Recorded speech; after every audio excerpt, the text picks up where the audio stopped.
Hölgyeim és uraim, kedves vendégeink, folytatjuk a Ludovika Festival szabad egyetemi programját. Nemzetközi előadónkat köszöntöm itt hamarosan a színpadon. Lord David Frost urat, az Egyesült Királyság korábbi Európai Uniós kapcsolatokért felelős miniszterét. Nagy-Britannia a Brexit után, ez az előadás címe. Fogadják szeretettel tehát Lord David Frost urat. Mr. Frost, the floor is yours.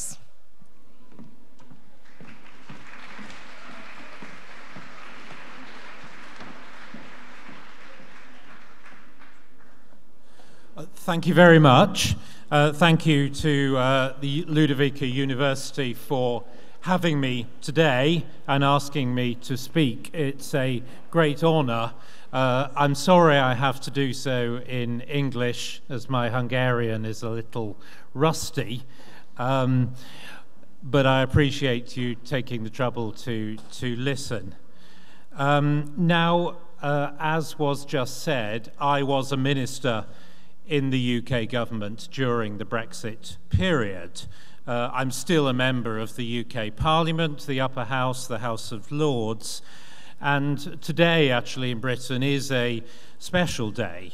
It is VE Day, Victory in Europe Day, the 80th anniversary of the end of the Second World War in Europe, and Parliament is commemorating it today. And while I'm delighted, honoured to be here, I'm also a little sorry not to be there for our official commemorations. Now, I know, of course, that Western and Eastern Europe have different perspectives on this day. For Western Europe and for us, the day marked freedom and liberation.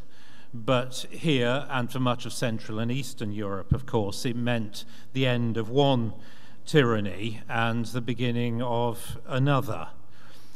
Still, for all the complexities, in Britain we do remember that time with pride, and we resisted when others didn't.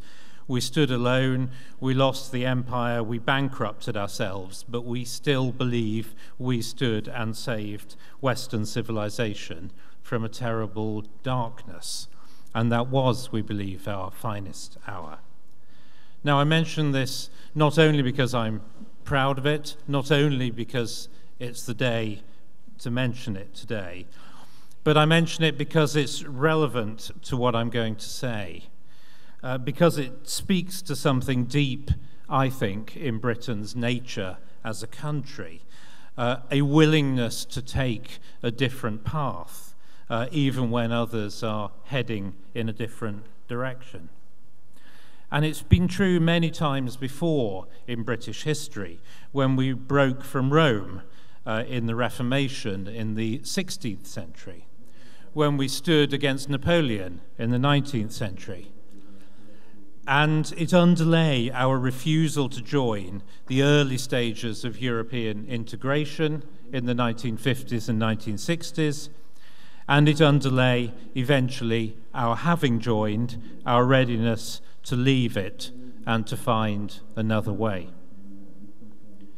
Now that instinct of independence, of sovereignty, shaped our relationship with Europe for decades. It shaped that decision to leave, and it still shapes our politics today. Now, I look at this audience and I realize something, that for many of you, the Brexit vote, our great drama about the EU, already is going to feel like history, and perhaps a strange drama from a different time. As young Hungarians, young Europeans, perhaps you wonder why and how Britain ever voted to leave the European Union and what we hope to gain from it.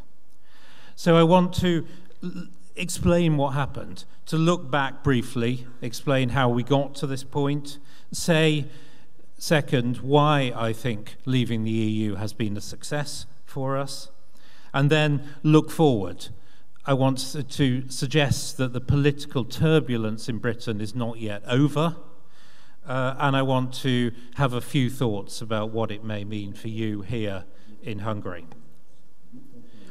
So first of all, let's start with the history. We have to remember that Britain had always been a very reluctant European, a very awkward partner in the European Union. Now, I personally spent most of my career as a British diplomat, as a professional diplomat, working on European issues. And from my very first time in Brussels back in the 1990s, the truth was obvious that Britain and the EU were heading in different directions. And as the EU integrated further, monetary union, more regulation, more centralisation, more political ambition, Britain became more uneasy. There was constant friction over immigration, over lawmaking, and over our sovereignty and who had the right to decide. Now, some of this may, of course, sound familiar to you. Hungary, too, has, of course, clashed with Brussels.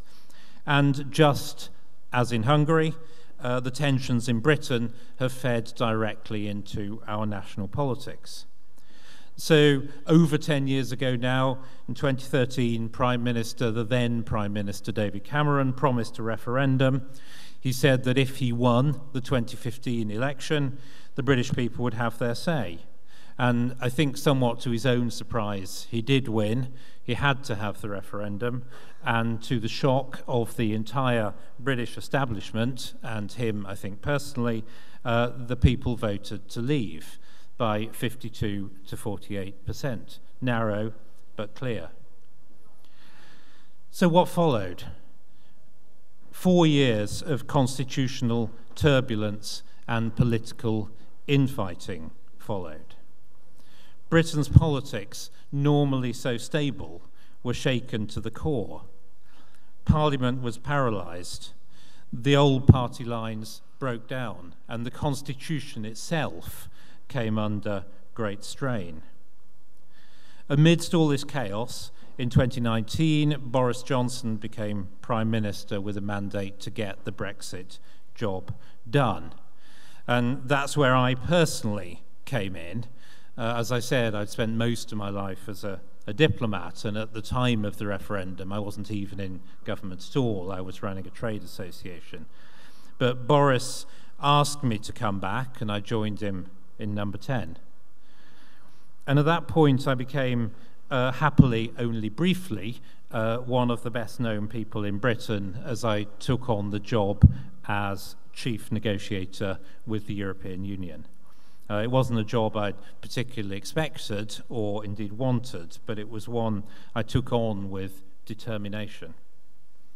Now, when Boris took over as Prime Minister amidst all this chaos, we had to deal with the smoking wreck of the collapsed negotiations under our predecessor, Theresa May, who had negotiated a deal with the EU that couldn't get through the British Parliament. And I had to unpick what we could of that deal. We had to deliver a deal that could get through Parliament, could get political consent, and then go on to negotiate the trade agreement, the trade cooperation agreement that's the basis for the current UK-EU relationship. And it's not the time to go into the details, I think, but my advantage was that I was one of the few British diplomats who actually did want to leave the European Union, knew about the European Union, had the right experience to get the job done. And Boris and I worked closely together. We knew that Britain's vote had to be respected. It was the biggest vote for anything ever in British history, and it had to be taken seriously. So we succeeded because we were clear. We took a firm line. We said what we wanted, and we stuck to it. We set out what we needed, and we were clear about it. And I think the EU respected that. We got a deal. We got the job done. And finally, we were out. That was all 5 years ago. 5 years later, we've still had a lot of turbulence in British politics since then. But 5 years later, I asked the question, were we successful? Was it worth it? And my answer to that is, I think fairly obviously, yes. Yes, it was worth it. We knew we could make it work. Our advantage as a country was that leaving was a genuine option for Britain. in the way that it probably isn't for many other European countries. As a G7 economy, we had trading patterns that were different to the rest of the European Union. Our trade with the EU had been falling since well before we left. From 2006, in fact, it started to fall. We weren't in the euro, we weren't caught in that Ponzi scheme web of debt. Britain has a different legal system, fundamentally, a common law system rather than a civil law system. And as a country and as an economy, we are big enough, if not a mega economy like the US or China, we're big enough to prosper on our own, like Canada or Australia. And as a result, we've delivered. We've shown as a country that it's possible to govern ourselves once again. And that's not a small thing, because everybody told us it couldn't be done, that the economic costs would be too high, that Britain would become irrelevant politically, and the sky would fall in. And none of this happened. And I would point to 4 things in particular that show this. First is that we were told in the exit negotiations there was no point in trying to run our economy differently from the EU, and even if we tried, it wasn't worth doing so. Now that's been shown to be not true. We've begun to make our own laws again. We're choosing not to follow some of the most disastrous EU laws, like in the areas of artificial intelligence or digital services. We've put our own trade agreements in place. This week, we've agreed a trade agreement with India, which the EU has been negotiating for 20 years and is still not near concluding. And I learned this morning that we are about to conclude a trade agreement with the Americans. Again, President Obama said we would be at the back of the queue for such deals 10 years ago. In fact, it turns out we're towards the front. So we're doing things differently, and it is working. Second, the economy more broadly. It is quite bad in Britain, but it's certainly no worse, and in many cases it's better than at least the west of Western Europe. You're definitely doing better here in Hungary, and I was listening to General Director Balázs Orbán just now, who was rightly saying that Hungary is catching up is one of the most successful countries in catching up. Still, as I said, in Britain, it may not be great, but since we left the EU's single market in 2020, we've still grown faster than Germany, we've grown faster than France, we've grown faster than the whole of the Eurozone. That's not the picture of a failing economy. Of course, it isn't good enough either. That's quite a low bar. Britain absolutely does have problems. We've got high taxes, low productivity, extremely expensive housing costs, and so on. But these are problems shared across the West. They're nothing to do with Brexit as such. The third area to look at is the re-establishment of democracy and the reinvigoration of our political debate. Almost without realizing it, it's become to seem normal in Britain not to be in the European Union. We've got used to the idea that our parliament is once again the centre of national debate. We're comfortable debating all those issues that used to be left to Brussels and the EU institutions. Our parliament is once again the place where decisions are made, and our elections matter and our political debates are real. When we choose a government, we choose a direction, and we're no longer governed by people we didn't elect and we can't remove. That's a profound change, and it's a very good one, I think, for democracy. Fourth, the water has flowed under the bridge, as we say. Brexit is politically settled, and no serious party now proposes going back. The current Labour government all of the leading members of the current government hated leaving the EU and would no doubt love to be back, nevertheless had to campaign last year during our general election. They had to campaign on the propositions of no return to the EU, no return to the customs union, no return to the single market, no return to free movement. That's not because they like it, it's because they can see the politics of doing anything else is disastrous. And the fundamental debate, I think, is therefore over. All that said, the work isn't yet finished. There are problems we've been left and problems we haven't yet solved. One of those is the problem of Northern Ireland. And I and Boris Johnson in those negotiations in 2019 and 2020 unfortunately could not fully unpick the disastrous agreement that our predecessor, Theresa May, as Prime Minister, had done on Northern Ireland. And this still leaves part of our country bound by European Union rules and laws in which we get no say. Now, I know it can seem quite abstract, so let me try and make it real. This isn't a perfect analogy, but it gives you the idea. Imagine this. If everything east of the Tisa River in Hungary was under Russian trading law, every time you wanted to send your goods to Debrecen, you had to go with customs paperwork. You had Russian inspectors on the river making sure that all the rules were complied with. And every time you wanted to change your own laws in the rest of Hungary, you had to think about whether it would widen the legal gap between the West and the East and undermine the unity of the country. Now, it's not a perfect analogy, as I said, and to be clear, I'm not drawing any political parallel between the EU and Russia. The analogy is geographic, not political. But it makes the point that is our reality with Northern Ireland. Thanks to the exit deal, we have to trade with part of our own country as if it was a foreign country, and we have to live by laws there that we had no say in setting. Now, I'm afraid that's not sustainable. It was the product of the dramas of the exit negotiations, the very bad feeling, and the taking of Northern Ireland hostage, I think, by some on the European side. It's not sustainable. It's a constant point of friction, and at some point it has to be resolved better than it is now. Now, the other problem is that in one major area we failed to deliver as a government after Brexit.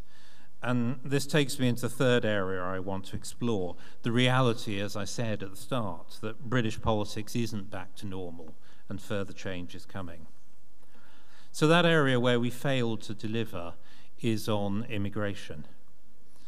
Many, perhaps most of those who voted to leave the EU did so to control immigration and bring the numbers down.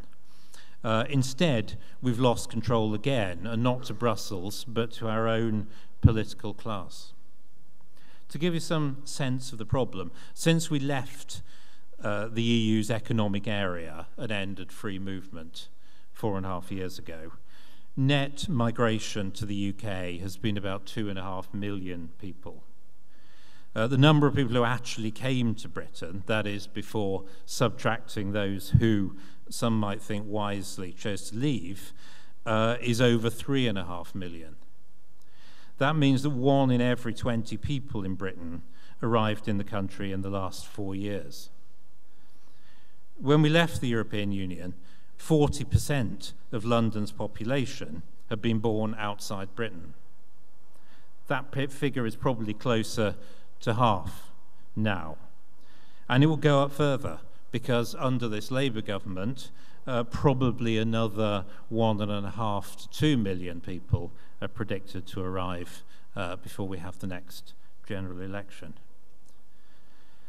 Illegal immigration has surged too. We've had 150,000 people cross the English Channel illegally on small boats over this period. Many are housed in hotels. Some are probably dangerous. We don't know who they are. And deporting them seems to be nearly impossible. So many of our courts block removals, activist lawyers interfere. There's been a series of cases that's grabbed public attention, and just to take one example, one serious criminal was allowed to stay in Britain because his son didn't like eating foreign chicken nuggets. Seriously, that was the reason that he was granted leave to remain in Britain.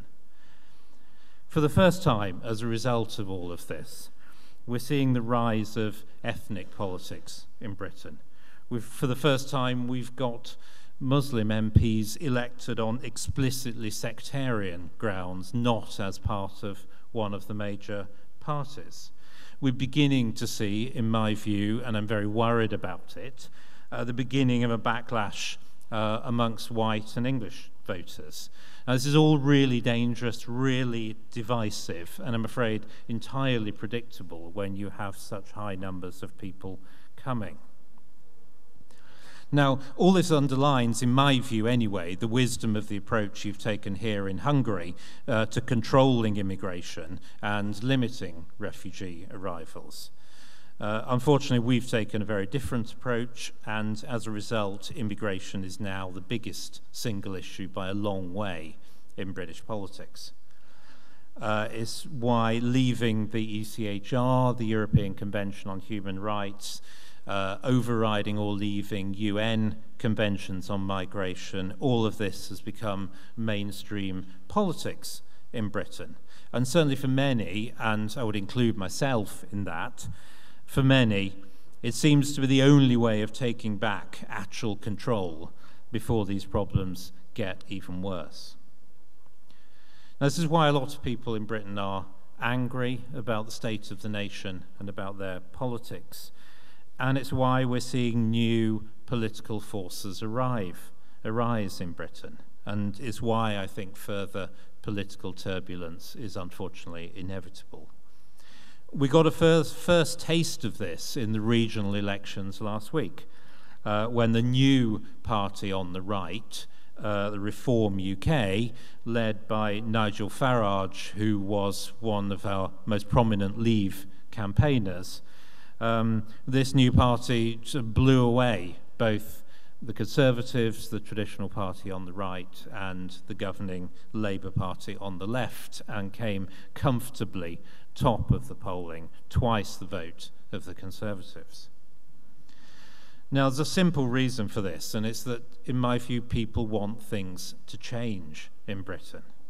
They voted for change in 2016 with Brexit. They voted for it again in 2019 to get Brexit done and over the line.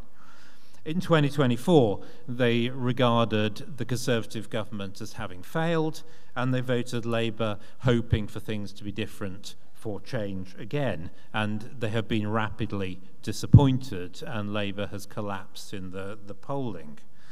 All the problems that led to Brexit, all the problems that led to the discontent, many of them are still there. Immigration, sovereignty, the rule of the courts. So people are looking elsewhere, and they want real answers, not managed decline, not more of the same. Now, I think the real fundamental emerging division in British politics is a new one. It's a division between those who say to the people, sorry, we can't solve your problems, the rules are stopping us, and those who say, on the other hand, we need to solve the problems, so the rules have to change too. That attitude was what people hoped to see from leaving the EU. The vote to leave was an attempt to overturn many of the rules. And as I've said, many of those rules have been overturned. But it's turned out not to be enough. So more is going to be needed. And as I say, a division is emerging. On the one side, those who want to accommodate the existing system, tinker around the edges, drift slowly back towards EU norms, if not to becoming a member. That's the Labour Party and some in the Conservatives.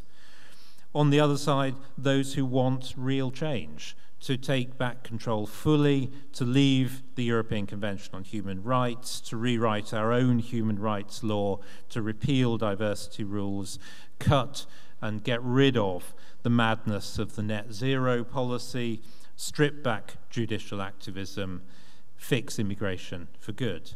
That's the space the new Reform Party is occupying, and many in my own Conservative Party too.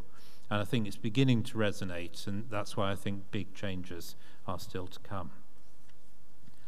So, fourth and finally, as promised, I want to end by asking two questions. First is, was it all worth it? And second, what can Hungary learn, perhaps, from the British experience? So was it worth it? For all the difficulties and for all the problems that I've just outlined, yes, it was worth it. Independence is worth it. Self-government does matter. Agency matters. The ability to make your own laws, to defend your own borders, to chart your own course. And just because you may do some of those things badly or imperfectly doesn't make them bad things to do. The turbulence we're facing comes from the fact that our elite, our establishment, got used to not governing the country properly during long years of EU membership. They were happy enough to let Brussels make many of the big decisions. This learned incompetence has been exposed now, and the political system is adjusting, and it's continuing to adjust. It's always better for a country to govern itself, in my view. Successful nations are self-governing. They're democratic, they're cohesive. They have a strong sense of history, of culture, of unity, qualities which help them face the economic and political challenges that every country faces, and particularly so at the moment. Now, as I say, Britain may be doing it imperfectly at the moment, but as a country, I believe we still have huge strengths, huge successes to look back on, huge opportunities as we look forward. We can rebuild, we will rebuild, as we always have, and we have the power to get it right because the power is now in our hands. So what about Hungary? Well, Hungary faces its own questions, and I think some of them do echo the challenges and issues that we faced in Britain.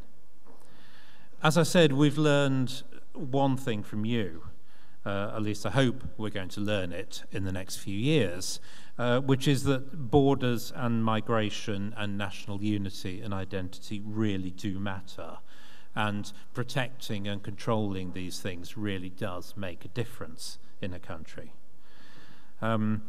If I'm afraid there is a bit of unhappiness in Britain, which I share in part, though not entirely, about the way Ukraine policy is being conducted here, there still remains a lot of admiration among British Conservatives, amongst people on the right, for Hungary's efforts to preserve a relatively traditional Western society, to preserve Judeo-Christian values with all the constraints and freedoms that go with that. I think, to conclude, the question you in Hungary have to ask yourselves is whether this policy direction is in the end going to be easily compatible with EU membership, and whether the trade-offs are worthwhile. That's obviously your choice. As I say, I don't think you have quite the same exit options that we did, though there seems no reason to me why Hungary couldn't manage a similar status to, say, Norway or Switzerland, with a closer economic relationship than the one that we negotiated. But it seems to me that the more desirable route, and the one where the effort ought to go into, would be for the EU to reform itself, to allow much more freedom, sovereignty, discretion, policy-making capacity to its own members. There's clearly pressure across the Union for things to change on migration, on net zero, on economic policy making. But it's not enough, in my view, simply to deliver different policies within the same structure. There does need, I think, to be some sort of reform that gives more room for national decision making, more room for cultural and policy difference, for national freedoms, if the fundamental viability of European nation states is going to be maintained at all.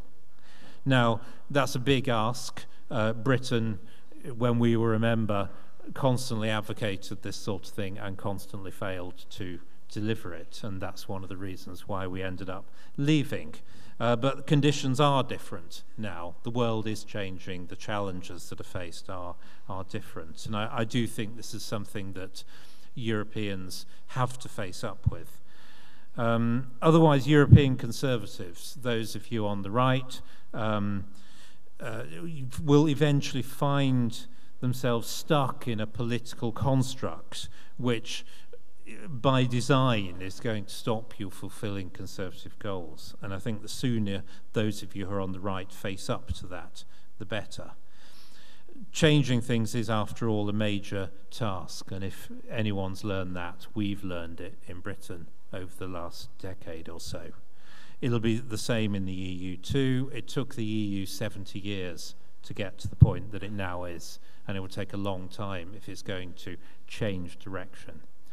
And therefore, young people like you, those of you who agree with me, and I recognize many may not, but if any do, that task needs to be begun now, needs to be face up to, and the work needs to be done if we are to protect European nations, European culture, European civilization.